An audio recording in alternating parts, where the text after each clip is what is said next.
इस वक्त हमारे साथ मौजूद हैं जो समाजवादी पार्टी और इंडिया गठबंधन के जो कैंडिडेट हैं रविदास मेहरोत्रा जी, और ये चुनाव लड़ रहे हैं लखनऊ सीट से जो राजनाथ सिंह है उनके खिलाफ। सर बहुत बहुत स्वागत है आपका उत्तर प्रदेश टाइम्स में। क्या लगता है इस बार कैसा रहेगा माहौल?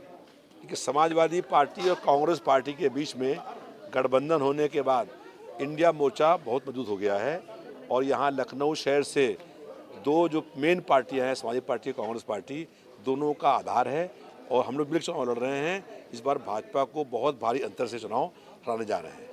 सर देश के रक्षा मंत्री हैं, चलते रहिए, चलते चलते बात कर लेते हैं। देश के रक्षा मंत्री हैं, उनके खिलाफ आपने पर्चा भरा है और पूरी मजबूती के साथ ऐसा समाजवादी पार्टी और इंडिया गठबंधन का मानना है, कांग्रेस का भी, और मोहनलालगंज से भी जो है जो इस समय केंद्रीय मंत्री हैं, केंद्रीय राज्य मंत्री, वो भी चुनाव लड़ रहे हैं और वहाँ पे आर के चौधरी को टिकट दिया गया सपा की तरफ से।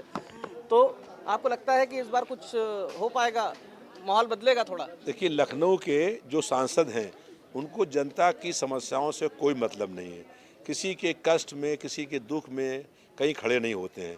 जनता तो बहुत दूर की बात है, उनके पार्टी के दो विधायक, सिटिंग विधायकों की डेथ हुई और उन दोनों विधायकों के अंतिम संस्कार में और तेरही में राजनाथ सिंह नहीं आए। जो सांसद अपने क्षेत्र के, अपने पार्टी के विधायक के अंतिम संस्कार में नहीं आ सकता है, वो जनता के किसी भी कष्ट दुख में खड़ा नहीं हो सकता है।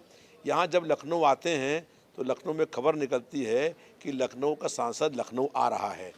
10 साल में 10 बार लखनऊ आए होंगे। तो मैंने मालूम किया कि क्या करने आते हैं, तो यहाँ पर जो एक HAL कंपनी है डिफेंस मंत्रालय की, उसको बेचने आते हैं और उसके 28% शेयर जो हैं वो बेच दिए गए हैं। जो HAL कंपनी 20,000 करोड़ रुपए के लाभांश में चल रही है, उस कंपनी को बेचने का काम हो रहा है। HAL के 5,000 एम्प्लॉय काम करते हैं। किसी से आप पूछ लीजिए कि HAL किसने बेचा है, कौन बेच रहा है।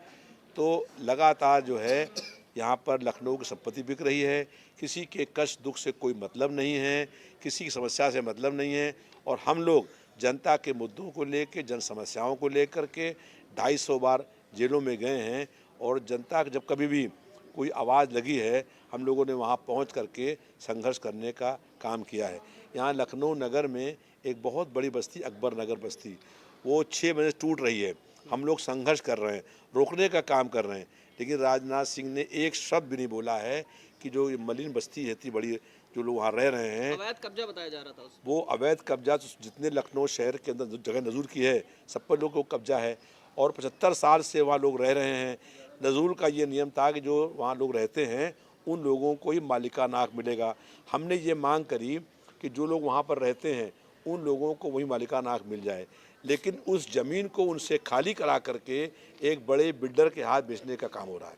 उस बड़े बिल्डर से उनको बड़ी रकम मिलेगी, तो इसलिए उस बिल्डर को बेचने का काम हो रहा है। उसी पैसे में, जितने में उन्होंने बेचा है बिल्डर को, उतने पैसे में जो लोग वहाँ पर रहते हैं वो ख़रीदने को तैयार हैं, उनको नहीं बेच रहे हैं। जैसे इलेक्टोरल बॉन्ड आए तो इलेक्टोरल बॉन्ड में भाजपा कितनी भ्रष्ट पार्टी है मालूम लोगों को हो गया कि जो कोविशील्ड कंपनी है जिसने कोरोना वैक्सीन लगाई है, उससे 500 करोड़ रुपए लिए हैं। जो 500 करोड़ लिए हैं इलेक्टोरल बॉन्ड के माध्यम से, और इससे कई गुना पैसा अंडर हैंड ब्लैक मार्केट से ये काम हुआ हर पार्टी ने इलेक्टोरल बॉन्ड को जो है उससे पैसा लिया है ना। अब ये अलग बात है कि भाजपा ने ज्यादा लिया है, जो भी तथ्य आए हैं। देखिए, जो पैसा लिया गया है वो सब जांच पैसे की हो कि किसने पैसा वो क्यों दिया है। जैसे आपने हमारी दोस्ती में दिया है कि आपने घूस के रूप में दिया है। जो कोविशील्ड कंपनी ये है, भी आरोप लगाया कि डरा धमका करके लिया, आप ही जो लोग लगा रहे डरा धमका करके लिया है, ईडी की रेड पड़ी पहले और ईडी की रेड पड़ने के बाद उस कंपनी से पैसे ले लिए। एक कंपनी ऐसी है, मेरे पास नाम है, इसके पास पैसे नहीं थे तो ईडी का रेड पड़ी और उसके बाद जो है उस कंपनी को अडानी का बेच दिया गया उसने, और बेच करके भाजपा को उसने घूस देने का काम किया। तो भारतीय जनता पार्टी सरकार में थी और सरकार में उन कंपनियों से घूस लेने का काम किया है और उनको लाभ देने का काम किया है। दो बहुत छोटे छोटे सवाल सर, कि क्या मुद्दे रहेंगे इस बार आपके चुनाव में? देखिए, भाजपा ने 10 साल पहले कहा था महंगाई कम करेंगे। महंगाई कम करने के स्थान पर मूल्यों में बेतहाशा वृद्धि हुई है और यहाँ तक कि भाजपा सरकार ने आटा, दाल, चावल, दूध, दही, पनीर पर भी टैक्स लगाने का काम किया है। कहा था कि लोगों को नौकरी देंगे, नौकरी के नाम पर लोगों को ठगने का काम किया है। नौकरी निकाली पहले, फार्म लोगों ने भरे, फिर पर्चा लीक आउट कर दिया और परीक्षाएं निरस्त हो गई। अभी पुलिस भर्ती परीक्षा हुई, उसमें 60 लाख लोगों ने फार्म भरे। फार्म भरने के नाम पर उनसे पैसा लिया गया, फिर पर्चा लीक आउट कर दिया गया और भाजपा के नेता पर्चा बेच रहे थे और उसके बाद पर्चा लीक आउट होने के बाद परीक्षाएं निरस्त कर दी। तो हम लोग चाहते हैं कि महंगाई पर अंकुश लगे, महंगाई कम हो और नौजवानों को रोज़गार मिले।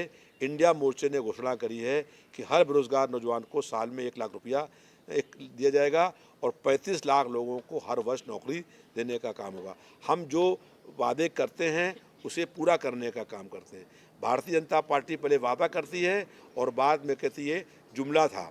पहले कहा कि ब्लैक मनी इस देश में आएगी और गरीब के खाते में 15-20 लाख रुपया आएगा और बाद में कहते हो जुमला था। तो हम लोग जो वादा करते हैं उसे पूरा करने का काम करेंगे, उसे पूरा करने का काम करते हैं। अंतिम सवाल सर, 2017 में भी गठबंधन हुआ था कांग्रेस और सपा का, और कहा था कि कुछ कमाल होगा, क्या इस बार कमाल होगा?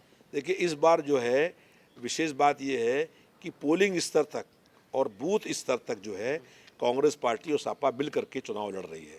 हम जनसंपर्क करने जा रहे हैं तो वार्ड स्तर पर, पोलिंग स्तर पर, बूथ स्तर तक जो है कांग्रेस पार्टी के कार्यकर्ता जनसंपर्क में साथ हो रहे हैं। ये पहले नहीं हो पाया था। इस बार जो है ऐसा लग रहा है कि समाजवादी पार्टी और कांग्रेस और इंडिया गठबंधन पूरा मिल करके एक साथ चुनाव लड़ने का काम कर रही है और जनता साथ में खड़ी हो गई है। जनता इस बार भाजपा को हराने का मन बना चुकी है। केंद्र में इंडिया मोर्चे की सरकार बनना तय हो गया है। इस बार 2024 में प्रधानमंत्री सर कौन रहेगा? देखिए, हम लोगों कोई चेहरा ऐसा डिक्लेयर नहीं है। नहीं, बहुत चेहरे हैं जो मेन चेहरा? प्रधानमंत्री बन सकते हैं। राहुल गांधी जी भी हैं और तमाम। अखिलेश जी चुनाव लड़ेंगे? अखिलेश जी चुनाव लड़ना तय नहीं हुआ है उनका, अभी फैसला वो करेंगे। हो सकता है चुनाव ना लड़ें और अभी एक सीट जो कन्नौज की है उस पर निर्णय कर सकते हैं। हम लोगों को विश्वास लोकतंत्र में है और जो सांसद जीत करके आएंगे वो तय करेंगे कि देश का प्रधानमंत्री कौन होगा। बिल्कुल, ये थे हमारे साथ रविदास मेहरोत्रा जी, जो कि समाजवादी पार्टी और इंडिया गठबंधन के कैंडिडेट हैं लखनऊ से, और जिन्होंने पर्चा भरा है, जो देश के रक्षा मंत्री हैं राजनाथ सिंह, उनके खिलाफ भाजपा के कैंडिडेट।